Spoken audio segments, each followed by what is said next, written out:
अवधूत चिंतन श्री गुरुदेव दत्त श्री स्वामी समर्थ महाराज की जय। दिव्यांची अमावस्या। दिव्यांची अमावस्या का साजरी करतात? दिव्यांच्या अमावस्येचे महत्त्व काय?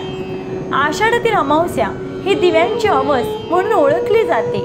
या दिवशी घरातले सगळे दिवे लख्ख घासून काढतात, त्यांची पूजा करतात। दिवा हे प्रकाशाचे प्रतीक आहे।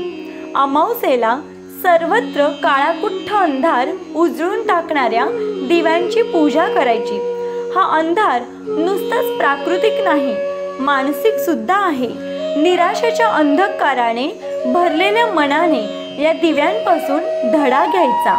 अंधकार कितीही निबिड आणि सर्वव्यापी असला तरी तो एवढासा दीप घाबरत नाही। जिद्दीने तेवत राहून तो आपल्या भोवतीची जागा प्रकाशित करतो। तसेच संकटे कितीही असली आणि त्याचे स्वरूप भयानक असले तरी जिद्दीने त्यांच्यावर मात करण्याचा संदेशही दिव्यांची अमावस आपणास देते। दिव्यांच्या अमावस्येबरोबर आपण या डिस्क्रिप्शनमध्ये दिव्यांच्या अमावस्येची कथा दिलेली आहे, त्या लिंकवर आपण क्लिक करून ती कहाणी आपण ऐकू शकतो। अवधूत चिंतन श्री गुरुदेव दत्त श्री स्वामी समर्थ महाराज की जय।